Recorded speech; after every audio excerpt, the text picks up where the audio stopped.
पास जिस नदी का स्रोत है वो नदी कौन सी है, यानी कि तिब्बत के मानसरोवर झील से कौन कौन सी नदी निकलती है।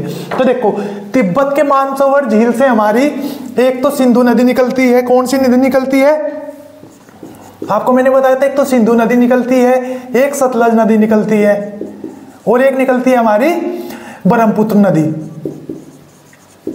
तो ये तीन नदी हमारी कहां से निकलती हैं, ये तीनों नदी हमारी जो तिब्बत में मानसरोवर झील पड़ती है ना, तिब्बत के मानसरोवर झील, यानी कि तिब्बत के जो मानसरोवर झील पड़ती है उसके पास से तीन नदी निकलती है। तो क्वेश्चन में पूछा कि मानसरोवर झील के पास से जिस नदी का स्रोत है वह नदी कौन सी है, तो ब्रह्मपुत्र, सतलज और सिंधु तीनों है, यानी कि इसका ऑप्शन हो जाएगा ऑप्शन डी। तो ऑप्शन डी क्या है, इस क्वेश्चन का हमारा सही उत्तर है। देखो इससे अगला क्वेश्चन है हमारा कि निम्नलिखित नदियों में से किसे दक्षिण की गंगा कहा जाता है। निम्नलिखित नदियों में से किस नदी को दक्षिण की गंगा कहा जाता है। देखो मैंने आपको दो नदी बताई थी, एक गोदावरी, एक बताई थी कावेरी। एक बताई थी गोदावरी और एक बताई थी कावेरी। गोदावरी को बताया था मैंने दक्षिण भारत की गंगा, क्या दक्षिण भारत की गंगा, और कावेरी को बताया था मैंने दक्षिण की गंगा, दक्षिण की गंगा। तो इस क्वेश्चन का सही आंसर हो जाएगा दक्षिण। इन्होंने पूछा कि दक्षिण की गंगा कहा जाता है, तो दक्षिण की गंगा किसे कहा जाता है, कावेरी को, और दक्षिण भारत की गंगा कहा जाता है हमारी, दक्षिण भारत की गंगा कहा जाता है गोदावरी को। ये और क्यों कहा जाता है ये आपको ये जानने के लिए आपको हमारी वीडियो देखनी पड़ेगी जो दक्षिण भारत की मैंने नदियां कराई उसमें मैंने समझाया कि गोदावरी को क्यों दक्षिण की गंगा कहा जाता है और कावेरी को क्यों दक्षिण भारत की गंगा कहा जाता है। तो इसका आंसर हो जाएगा हमारा ए। इससे अगला क्वेश्चन है हमारा कि कावेरी नदी का उद्गम कहां से होता है। इससे अगला क्वेश्चन क्या पूछ रहा कि जो कावेरी नदी है इसका उद्गम कहां से होता है। तो ध्यान रखना मैंने आपको बताया था कावेरी नदी का उद्गम कहां से होता है, तो केरल राज्य में मैंने आपको एक पहाड़ी बताई थी, ब्रह्मगिरी की पहाड़ी, ब्रह्मगिरी की पहाड़ी। तो इन ब्रह्मगिरी की पहाड़ी कहां से है, केरल में, और केरल में कौन सी पहाड़ी है, ब्रह्मगिरी की पहाड़ी। इस ब्रह्मगिरी की पहाड़ी से उद्गम किसका होता है, कावेरी नदी का। तो इसका आंसर हो जाएगा हमारा बी, यानी कि ब्रह्मगिरी की पहाड़ी से कौन सी नदी निकलती है, हमारी कावेरी नदी। इससे अगला क्वेश्चन है हमारा कि इन पश्चिम वाहिनी नदियों में से कौन सी नदी दो पर्वतों के बीच से बहती है। कौन सी नदी पश्चिम की ओर बहती है और दो पर्वतों के बीच से बहती है। तो इसका आंसर देखो, इसमें देखो ऑप्शन दिया आपको शरावती नदी। शरावती नदी किन्हीं दो पर्वतों के बीच से नहीं बहती है, निकलती है पश्चिमी घाट से जो केरल राज्य में बहती है, यानी कि ऑप्शन ए तो होगा नहीं। दूसरा है माही नदी। माही नदी मैंने बताया था आपको कहां से निकली थी, विंध्याचल पर्वत से निकली थी और कर्क रेखा को 2 बार काट रही थी। उसके बाद है साबरमती नदी। साबरमती नदी के बारे में मैंने आपको बताया था, ये नदी कहां से निकली थी, विंध्याचल पर्वत, उससे अरावली पर्वत से, और अहमदाबाद गांधीनगर से होते हुए कहां, खंबाती खाड़ी में अपना जल डालती है। बची इसमें कौन सी, नर्मदा नदी। मैंने बताया था नर्मदा नदी किधर की ओर बह रही है, पश्चिम की ओर। कौन सी नदी है ये, नर्मदा नदी। इस नर्मदा नदी के उत्तर में एक पर्वत है जिसका नाम है विंध्याचल पर्वत। कौन सा पर्वत, विंध्याचल पर्वत। और इसके दक्षिण में एक पर्वत है इस प्रकार से जिसका नाम है सतपुड़ा पर्वत। क्या नाम है, सतपुड़ा। यानी कि तो नर्मदा नदी किन दो पर्वतों के बीच बह रही है, विंध्याचल और पर्वत। यही क्वेश्चन पूछा कि निम्नलिखित नदियों में कौन सी नदी है जो दो पर्वतों के बीच से बहती है। तो कौन सी बहती है, नर्मदा। तो इस क्वेश्चन का आंसर क्या हो जाएगा हमारा, ऑप्शन बी, यानी कि नर्मदा नदी। देखो इससे अगला है कौन सी नदी रिफ्ट घाटी या भ्रंश घाटी से होकर बहती है।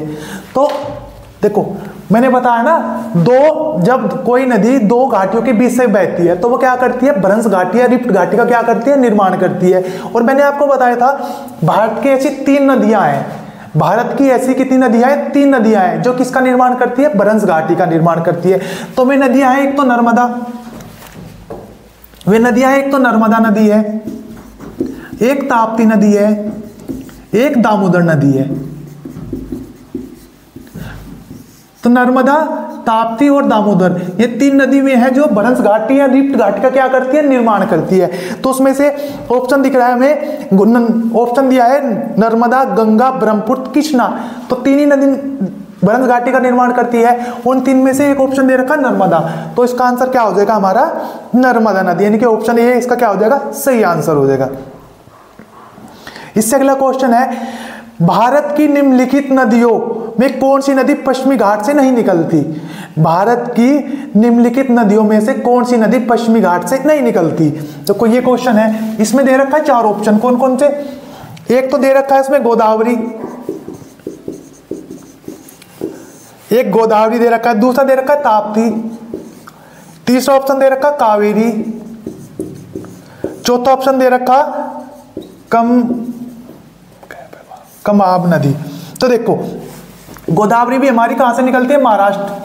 कहां से निकलती है? महाराष्ट्र। महाराष्ट्र में मैंने एक पहाड़ी बताई थी, त्रियंबक की पहाड़ी। किसकी पहाड़ी? त्रियंबक की पहाड़ी। तो ये भी त्रियंबक की पहाड़ी कहां से? पश्चिमी घाट पर स्थित है। तो गोदावरी भी कहां से निकलती है? पश्चिमी घाट से। कावेरी नदी कहां से निकलती है? कावेरी नदी मैंने अब पिछले क्वेश्चन में बताया ब्रह्मगिरी की पहाड़ी, और ब्रह्मगिरी की पहाड़ी भी कहां से है? पश्चिमी घाट में ही है। और कम्बक की पहाड़ी ये कहां से निकलती है? केरल से। केरल में कहां से? पश्चिमी घाट से।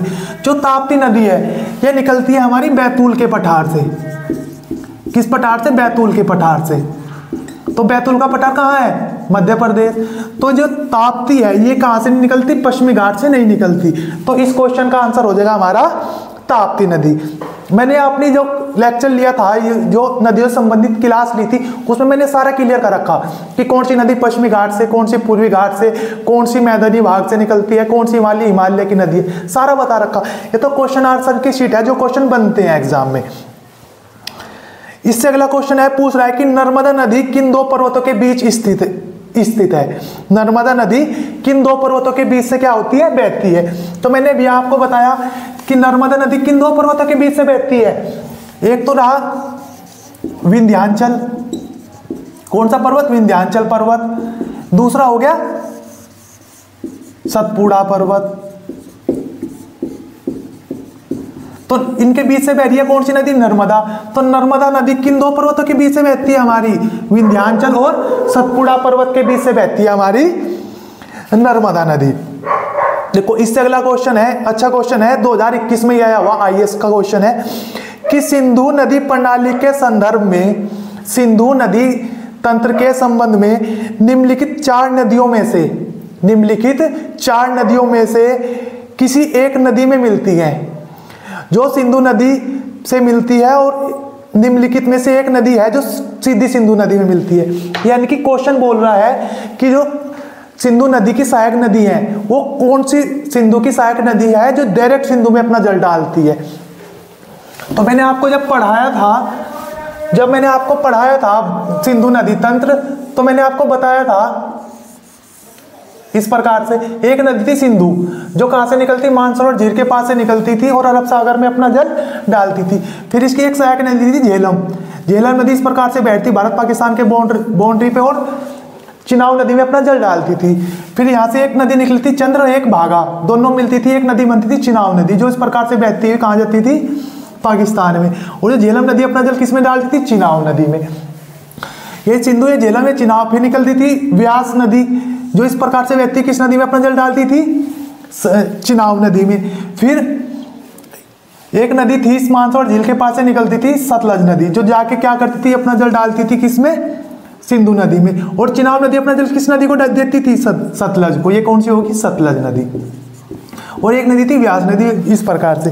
यानी कि सिंधु, झेलम, चिनाव, रावी, व्यास और सतलज। तो बताओ सिंधु नदी की वे कौन सी नदी है जो डायरेक्ट अपना जल डालती है सिंधु नदी में? तो सिंधु की वह सहायक नदी जो डायरेक्ट अपना जल किस में डाल रही है? सिंधु नदी में। तो देखो सतलज नदी सिंधु की ऐसी नदी है जो अपना जल किस नदी में डालती है? सतलज में। उसमें सतलज नदी एक ऐसी नदी है जो अपना जल डालती है सिंधु नदी में। बाकी सब नदी किसमें जल डाल रही है? चिनाव नदी में। और चिनाव नदी ने अपना जल किसको दिया? सतलज को। सतलज ने अपना जल किसको दिया? सिंधु को। तो सिंधु की सहायक नदी कौन सी होगी? हमारी सतलज। यही क्वेश्चन पूछा कि निम्नलिखित चार नदियों में से तीन नदियां तो एक नदी में जल डालती है और वो नदी, चौथी नदी है अपना सिंधु नदी में जल डालती है। तो वो नदी कौन सी है हमारी? तो वो नदी है हमारी सतलज नदी। यही क्वेश्चन पूछा हुआ। देखो चिनाव नदी ने अपना जल किस में डाला? चिनाब ने अपना जल डाला सतलज में। इसके बाद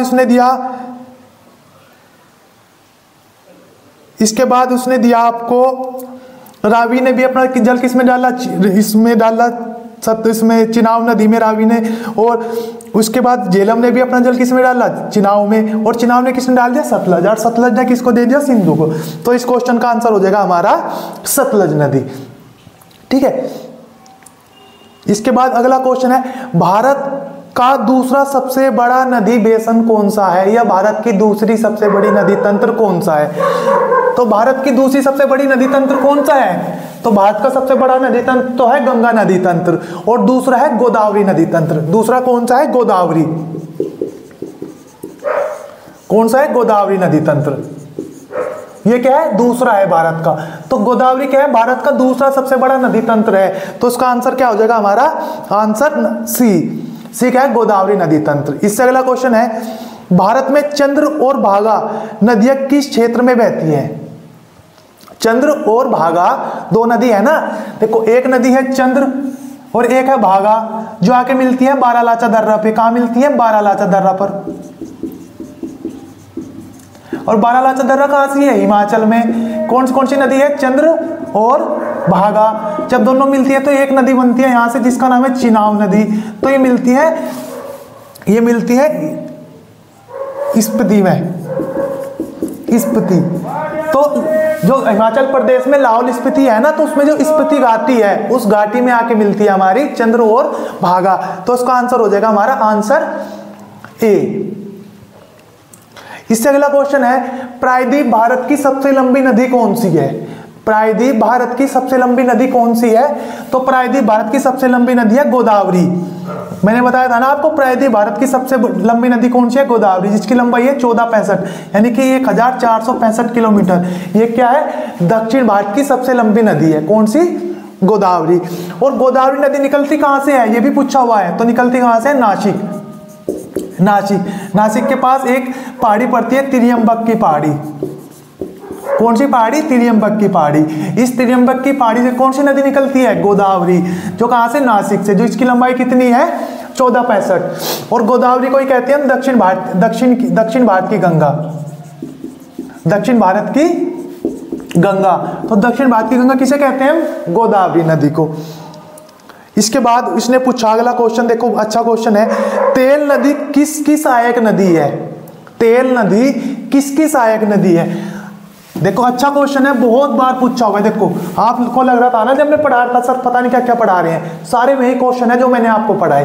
तो मैंने बताया था, सिहावा भूमि से एक नदी निकल रही थी, सिहावा भूमि या रायपुर से एक नदी निकली थी हमारी, जिसका नाम है महानदी। कौन सी नदी, महानदी। इस महानदी में मैंने कुछ सहायक नदी बताई थी आपको, जैसे शिवनाथ नदी, हसदो नदी, ओम नदी, तेल नदी, इरावदी। तो ये किसकी सब सहायक नदी है, ये सब है महानदी की। तो उसने पूछा कि तेल नदी किसकी सहायक नदी है। देखो उसमें दे रखा घाघरा, कमला, बागमती नदी, गंडक नदी, और ऑप्शन है ई है, इनमें से कोई नहीं। तो इसका ऑप्शन क्या हो जाएगा, ऑप्शन ई। तो तेल किसकी सहायक नदी है, महानदी की। महानदी ऑप्शन में नहीं है, तो उसका ऑप्शन हो जाएगा इनमें से कोई नहीं। इससे अगला क्वेश्चन है हमारा, किस नदी की घाटी गहरी खंड भूमि के लिए विख्यात है। यानी कि वह कौन सी नदी है जो गहरी खंड भूमि या बीहड़ क्षेत्र के लिए क्या है, प्रसिद्ध है। तो ऐसी नदी है, आपने सुना होगा ना चंबल के डाकू, आपने सुना होगा ना चंबल के डाकू। वे कहां से जब वे लूटपाट करते थे, वे जाके छिपका जाते थे चंबल के बीहड़ क्षेत्र में। तो चंबल नदी एक ऐसी नदी है जो अपने गहरी खंड भूमि के लिए प्रसिद्ध है। किसके लिए प्रसिद्ध है, गहरी खंड भूमि के लिए प्रसिद्ध है। कौन सी नदी, चंबल नदी। देखो यही क्वेश्चन पूछा हुआ आपको 2019 में एमपीपीसीएस परी में। तो उसका आंसर हो जाएगा ऑप्शन नंबर सी। क्या हो जाएगा, चंबल। किसके लिए प्रसिद्ध है, गहरी खंड भूमि के लिए प्रसिद्ध है हमारी चंबल नदी। इससे अगला क्वेश्चन है, देखो निम्नलिखित में से कौन सी नदी ऊपरी मार्ग में मीठी नदी, परंतु निचले मार्ग में खारे जल का प्रवाह मिलता है। निम्नलिखित में से कौन सी नदी ऐसी है जिसमें ऊपरी भाग में तो मीठी नदी है, लेकिन जब वो निचले भाग में पहुंचती है तो खारे जल उसमें पाया जाता है।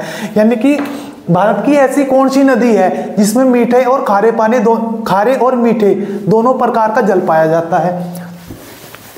तो ऐसी नदी मैंने आपको कौन सी बताई थी? तो मैंने आपको बताई थी, एक नदी बताई थी लूनी नदी। कौन सी नदी? लूनी नदी। बताया था ना, थार मरुस्थल से बहती है। थार मरुस्थल से कौन सी नदी बहती थी? हमारी लूनी नदी। और इसके बारे में ही बताया था कि मीठे और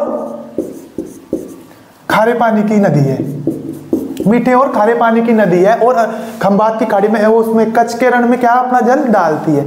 तो ऐसी कौन सी नदी है जो मीठे भी है और खारे पानी की भी है? कौन सी है? लूनी नदी। और इसके बारे में एक बात और बताई थी, ये अंतःस्थलीय नदी है। कैसी नदी है? अंतःस्थलीय नदी। तो कौन सी नदी अंतःस्थलीय नदी है? तो लूनी नदी है। तो उसका आंसर हो जाएगा ऑप्शन नंबर बी। देखो 2019 में ही आया यूपी पीसीएस परी में। इससे अगला क्वेश्चन है हमारा, निम्नलिखित में कौन सी नदी भ्रंश घाटी प्रवाह के लिए प्रसिद्ध है? यानी कि क्वेश्चन पूछ रहा है कि निम्नलिखित में से कौन सी नदी है जो भ्रंश घाटी का क्या करती है? निर्माण करती है। तो ऐसी मैंने आपको 3 नदी पढ़ाई थी, एक नर्मदा, एक ताप्ती नदी, एक दामोदर नदी। दामोदर नदी ये किसके लिए प्रसिद्ध है? भ्रंश घाटी के लिए। किसके लिए प्रसिद्ध है? तीनों नदी भ्रंश घाटी के। तो देखो उसमें मिला हुआ है चंबल, दामोदर, गंडक और रामगंगा। तो भ्रंश घाटी का निर्माण कौन सी नदी करती है? ऑप्शन के हिसाब से दामोदर नदी। तो उसका ऑप्शन हो जाएगा ऑप्शन बी सही हमारा, जो किसका निर्माण करती है? हमारी भ्रंश घाटी का। इससे अगला क्वेश्चन है कि अंतःस्थलीय अपवा नदी का उदाहरण है, यानी कि कौन सी नदी ऐसी है जो भूमि के अंदर भी बहती है, यानी कि उसे कहते हैं अंतःस्थलीय नदी। तो अंतःस्थलीय नदी का उदाहरण कौन सी है? तभी पढ़ाया मैंने, लूनी नदी। ये किसका उदाहरण है? अंतःस्थलीय नदी का। तो इसका आंसर क्या हो जाएगा हमारा? इसमें अंतःस्थलीय नदी का उदाहरण है हमारा, इसमें दिया माही, नर्मदा, घाघरा और कृष्णा। तो इसके हिसाब से ऐसी 2 नदियां हैं जो अंतःस्थलीय नदियां हैं, एक तो लूनी नदी है और एक है हमारी महानदी। एक लूनी नदी है, एक है महानदी, माही नदी। लूनी और माही नदी क्या है? इसके बारे में ही 2 विशेषता मैंने बताई थी। माही नदी अंतःस्थलीय नदी है, दूसरी है कर्क रेखा को 2 बार काटती है। कौन सी? माही नदी। तो माही नदी अंतःस्थलीय नदी। तो भारत में 2 अंतःस्थलीय नदी है, एक लूनी एक माही, जो कैसी है? अंतःस्थलीय है। लूनी के बारे में बताया थार मरुस्थल से बहती है, माही के बारे में बताया था कर्क रेखा को 2 बार काटती है। तो इसका ऑप्शन हो जाएगा ऑप्शन ए सही। माही नदी क्या है? एक अंतःस्थलीय नदी है, और लूनी भी कैसी है? एक अंतःस्थलीय नदी है। इससे अगला क्वेश्चन है हमारा, निम्नलिखित में से कौन सी नदी अपने मार्ग परिवर्तन करने के लिए प्रसिद्ध है या कुख्यात है? यानी कि कौन सी नदी ऐसी है जो अपने मार्ग बदलने के लिए प्रसिद्ध है? तो मैंने बताया था ना कि 7 छोटी छोटी नदियां मिलकर एक बड़ी नदियों का निर्माण करते हैं। 7 छोटी छोटी नदियां मिलकर एक बड़ी नदियों का निर्माण करते हैं, और उस बड़ी नदी का नाम था हमारा क्या? उस नदी का नाम था कोशी नदी। जब 7 एक नदी का निर्माण कर रहे थे छोटी छोटी नेपाल में, इसका नाम था कोशी। और इस कोशी नदी को ही कहते हैं बिहार का शोक, क्योंकि ये नदी क्या है? ये अपने जो इसका वो है ना मार्ग है, ये कभी नदी इधर को बहने लगा है, कभी नदी यहाँ पे कुछ अट गया, कुछ रेत अट गया इसके सामने, ये नदी इधर को बहने लगे, कभी इधर को बहने लगे। तो जो कोशी नदी है ये अपने मार्ग परिवर्तन के कारण क्या है? प्रसिद्ध है। तो इसका आंसर हो जाएगा, और कोशी को ही कहते हैं बिहार का सूप। तो इसका आंसर क्या हो जाएगा हमारा? Option B. ये किसके लिए प्रसिद्ध है? अपने मार्ग परिवर्तन के लिए। इससे अगला क्वेश्चन है, हंगरी किसकी सहायक नदी है? हंगरी किसकी सहायक नदी है? बहुत अच्छा क्वेश्चन है, देखो आया हुआ है, ऐसा नहीं है, मैंने पढ़ाया भी हुआ है आपको कि हंगरी किसकी सहायक नदी है। मैंने आपको एक नदी पढ़ाई थी, कावेरी नदी। कौन सी नदी? कावेरी नदी। कावेरी में एक नदी बताई थी तमिलनाडु से निकली थी, जिसका नाम था तुंगभद्रा नदी।